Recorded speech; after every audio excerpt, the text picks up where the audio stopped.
Well, guess who's back? What song starts off like that? Guess Guess who's who's? back? Guess who's? See, now you messed up my rhythm. I messed Guess your rhythm who's? up. Guess who's back? And then, what is that? I, I don't you know, know. you are the jukebox, I don't know that song. but you know what I'm talking about. Yeah, but I don't know what that is. You don't know the artist. No. Well, I thought you said I don't know what. You said who? Anyway. Well, we're back. We're the same. What does your shirt say? My shirt says anxious for nothing. Amen. Is that your testimony? Yeah. Huh? Is that your testimony? I was talking to them. But Yeah. the wrinkles. Okay, there we go. Perfect. Well, today, go ahead. Well, go ahead. No, you I was on just going to say, express greeting. hope everyone had a great day. Still praying for those that have been impacted, not only by the recent hurricane, but even the previous hurricane. Is it Helene and Mitchell? Yeah, it's just been horrible for some people with no power and really trying to make sense of the destruction. So please know you have people praying for you, praying with you and for you. So yeah, I was reaching out. Love. Yeah, certainly. I reached out to a few pastors down in Florida because, I think stuff like this affects the United States, just because it's in the mainstream media. But oftentimes we don't feel the intensity or are sensitive because it's not happening to us. Very good. And what an irresponsible mark of a Christian when the prayers come when it's just about you. Absolutely. I reached out to pastors that I knew in Florida because I think that it affects the state as well, not just those areas. And so what a clarion call for Christians to be Christians. Yeah, I think I can go on and on about that. We can. But tonight or today, whenever you're watching, we have a very important subject. I think, and I hope as you're watching that you are seeing that we really want to tackle subjects that you keep you from thriving. Absolutely. And I would just say that you encounter on a daily basis. We're trying to be practical and biblical without necessarily giving you scripture, but everything that we do is Bible based. I don't know that you said doesn't happen every day. No, if I did, that's not what I mean. I said that. What did you say? I probably misquoted you. Okay, I said what people go through or what they tackle on a daily basis. Oh, okay. All right. Because I was going to say that I think the topic that we have tonight, which is called good grief, before we hop in, I was trying to figure out if I could weave this in. I got distracted in the top. Today is mental health observation day, mental health day. You messed that up. World. Jordan did it. Yeah, no, Jordan, our daughter, she told us about it. And I thought, oh, well, that's appropriate for our time. Hold on. I'm looking at my text message. And there's a reason why. It is World Mental Health Day. So Mental Health Day. No, you jacked it up, but that's okay. Okay. Go ahead. Tonight, really, when you think about it and when you hear it, tonight we'll talk about it's going to impact your everyday. So tonight we're talking about good grief. You know, you've heard that. Well, good grief, because grieving can be good when you go through the process. I feel like I'm in church. Yeah. Tell your neighbor, grieving can be good. Can be good. When you go through the process. Yep. So when you say that it's what they tackle or what they deal with every day. Okay, that part. I don't think that people realize that grief affects you every day. Yes, that is very good. I think it becomes a part of our being, a part of our body. Mm-hmm. Maybe we aren't sitting around crying or whatever, but there's this space in our spirits and in our minds that whenever there is grief, watching the news, you could grieve. Seeing someone that you know on your job, you can grieve. You can grieve looking at the prices of groceries. So you're right. Yeah, and even what we're talking about tonight, that same measure of grief. I know we had to grieve through a lot of stuff that we didn't even realize was holding us captive or that we had given a place to in our lives, because sometimes pain can become normative and Mm. thoughts can become normative. And living with that kind of thing, you feel like it's just your lot in life because you've not been calibrated to what it's like to live in a new story. Or, and I know this can be something that I hide behind, I'm okay. Everything's fine. It didn't really bother me. I'm good. And I think that can be someone's defense mechanism that they use so they don't have to grieve or don't have to even experience the hurt that really is Painful painful. and real. Yeah. Yeah. And I would say unpresent, Mm. only because we can't say present. All right. So we got four Four and a points. bonus. Yeah, 4 points Yes. and a bonus exercise that you can practically do. You got to hang in there and wait for us. The first one is that grief facilitates acceptance. Grief facilitates acceptance. Properly grieving helps you come to terms with the reality of loss, facilitating acceptance and reducing feelings of denial or anger over time. So I'll read it again. Properly grieving imparts. Properly grieving helps you come to the terms with the reality of loss. Yes. All right. So I'm going to ask you a trick question. Oh, Can you grieve before the loss happens? why would I grieve something I haven't lost? No, don't do it because people don't do it Well, okay. before you lose it. Mhm. You know you're about to? Yes. Oh, you know Well, it. you don't can know see it immediately. You can see it happening. Yes. Oh, yes. Can you give an example? I got No. one. No. How about job cuts are coming?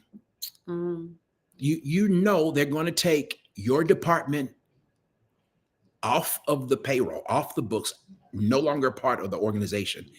And they're going in a different direction. So your department isn't even needed, meaning you don't have any chance, slim to none, to keep a job with the same company. You know what's about to happen.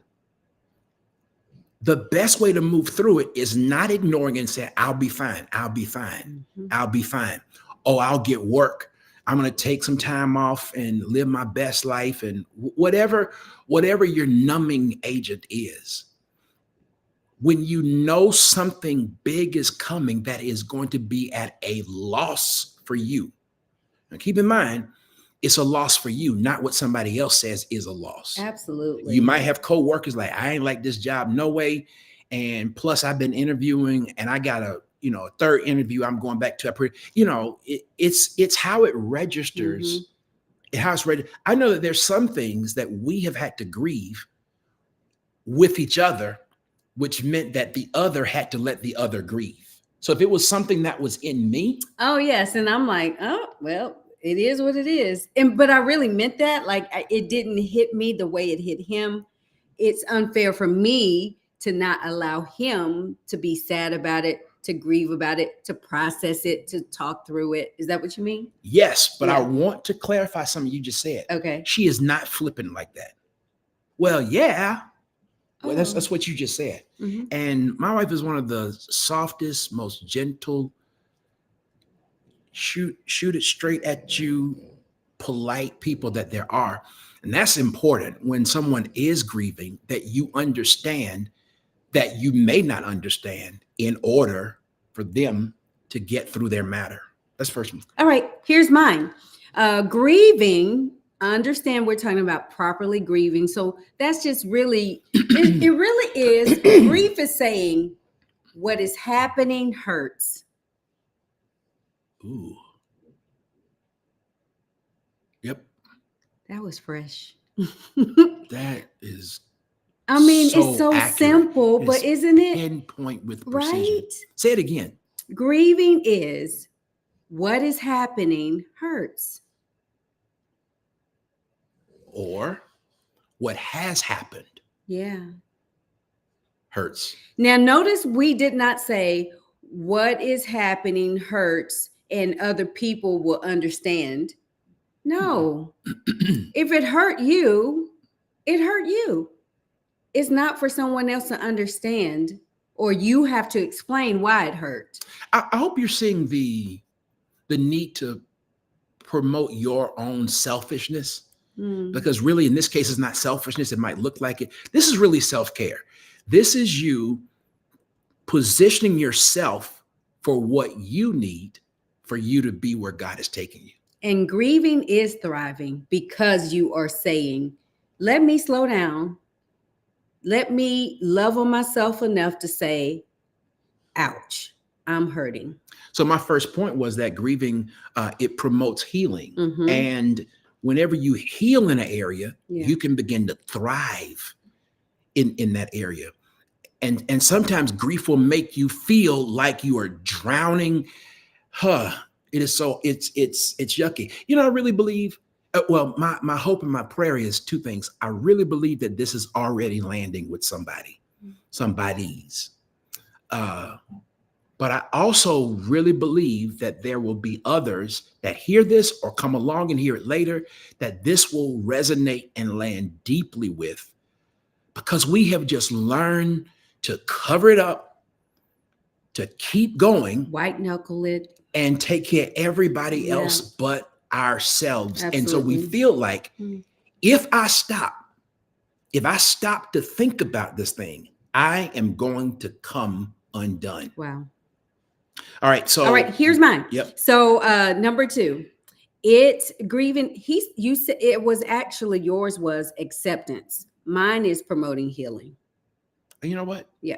All right. That's okay. You know what I read? He had a long day. It's all right. Okay. Number 1, facilitates acceptance. Number 2, promotes healing. Acknowledging and working through grief allows you to heal from the loss of trauma, enabling you to move forward in life without being stuck in pain. Moving forward in life without being stuck in pain. This resonates deeply with me because I feel like I used to not be a good griever. I feel like my way of grieving was to just hunker down and press forward. I would get busy. I would make sure that I think I became more intentional on lists and to-dos, and busyness was my therapy or my numbing tool that I used to run away from grief. And it wasn't until honestly, I think recently. It wasn't until recently to where I gave myself the freedom, the ability. Would space be The an accurate word? That's a good one. The space to grieve. What does that look like for me? It's talking through it with our counselors. It's journaling. It's taking drives. And all right, this may be weird to some people, but talking out loud to God and like saying, I don't like this. This hurt. This is hard. And giving myself even the permission to cry and without explanation and feeling the pain. That's important. Feeling it, not rushing past it. That's how you heal. Maybe the grief. Well, and then there's not necessarily a timetable for grief. So maybe for me, sometimes one good cry is enough. Sometimes if it's deeper, it may be a few weeks or so. Yeah, I'll stop right there. I hate to contribute even more, but I will say that the process of grieving can be longer if what you need to process as a loss hasn't come. Yeah. So if someone dies, okay, that's the clear point. On October the 10th, this person died. Now you can start the grieving process at the next level. Because sometimes, you're already grieving because a person is dying, they're not going to be here, or whatever the matters might be. But when they die, it's like the event stops. And now the grief, the dealing with the grief can start from that point. But when you don't know when an event is going to create loss, it can be longer. But my point is, once you recognize it, there was something that just happened recently, that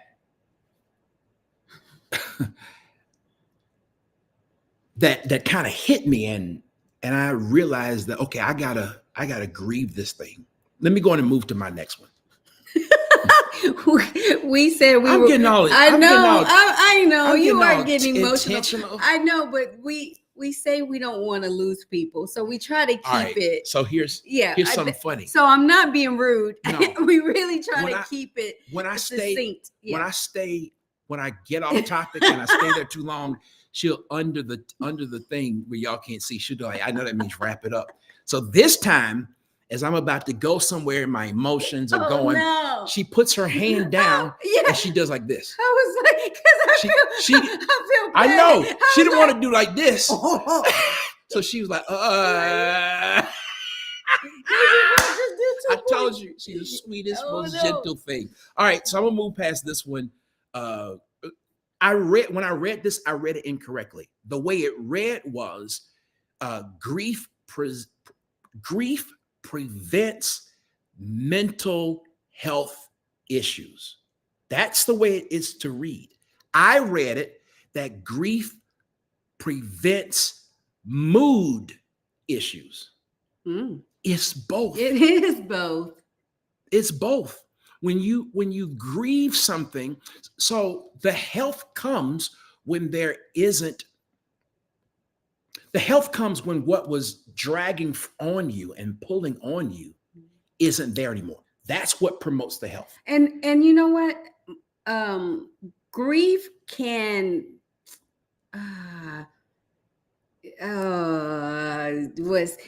appear. I couldn't think of the word. Oh, yes. In different hues. It can appear in anger. It can appear in isolation. It can appear in withdrawal.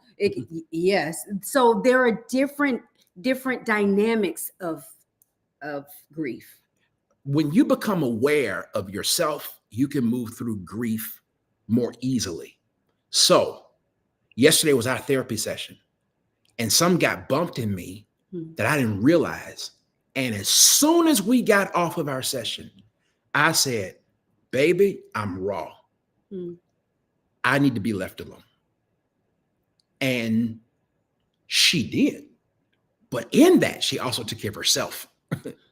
She prevented my grieving to spill over.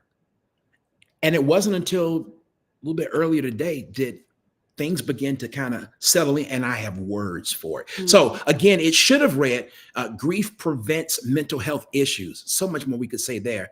But I read it that grief prevents mood issues, because you can get moody when there's something to grieve, whether you know what you're grieving or not. So really, when you the point of that one is when you keep it bottled up, it's going to spew out somewhere else. It will then blossom into depression or blossom into fits of rage. I don't like the word blossom because that means something pretty. Okay. So yeah, but I think we all know it rots to depression. Okay. Or it can rot into, I think anyway.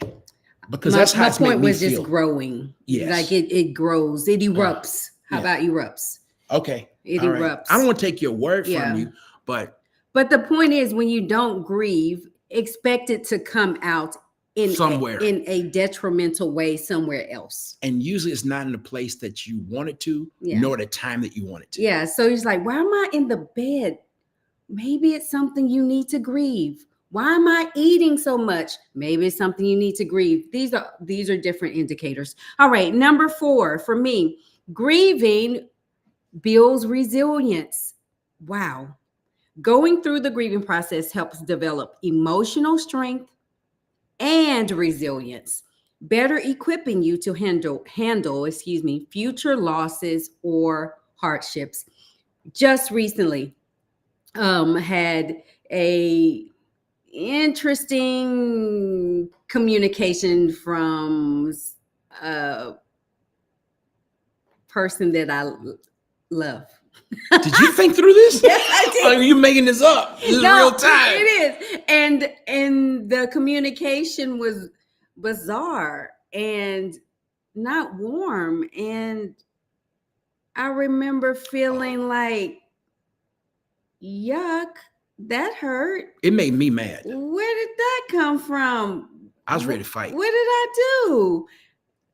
I don't like how I'm feeling. And all these things are happening, but I know I hadn't done anything wrong.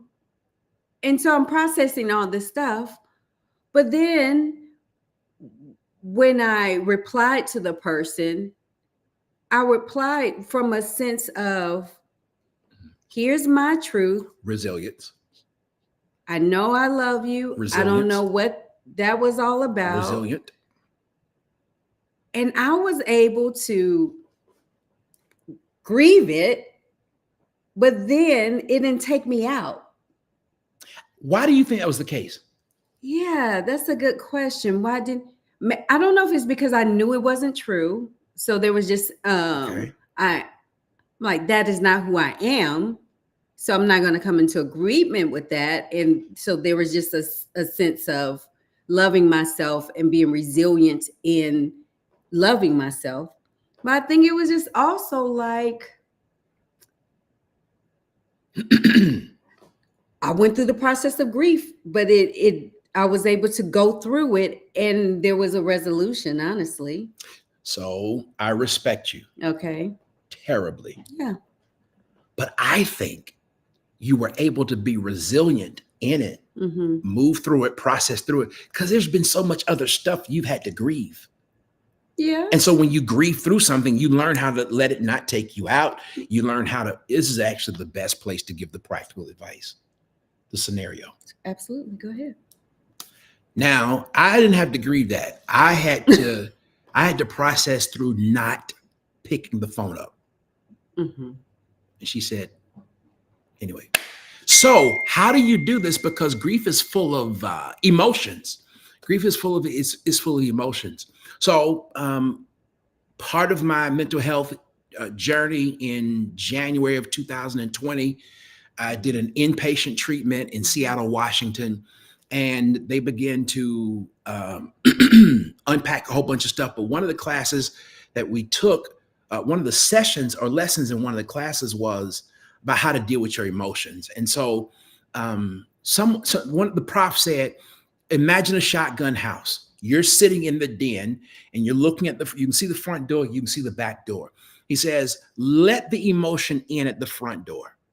The way I saw it was like this orderly gas or whatever that was coming. His emotions are supposed to last for 7 to 10 seconds. Mm. But the reason why they don't last that short amount of time is because we ruminate on them. So the emotions come in, I'm angry. And instead of recognizing that it's anger and letting it float past, it comes in and goes, you know what, I'm just so pissed off and they made me so, and then you start telling yourself stories and that story links to something else. And now anger is stuck at the front door. Mm. But if you can see the emotion and you realize that you're angry, you can recognize that's making me angry. That's making me angry. And you can literally watch in your mind the anger pass out the backside. And if anger comes up again, you let it through that front door and you let it pass through. Whatever the emotion is, the way that this is the only way you deal with grief. The way you deal with it is recognize that you have an emotion attached to it. And you watch that emotion come on through and pass through you in front of your eyes, not ruminating it, not hitting pause, and letting it go out the back door. I hope today was good. Whenever we do stuff like this, it reminds me of areas that I can go back and tap into more, but it also reminds me of some areas that I have been victorious in. That since I've got over it has moved me from surviving to a place of thriving. Absolutely. All right.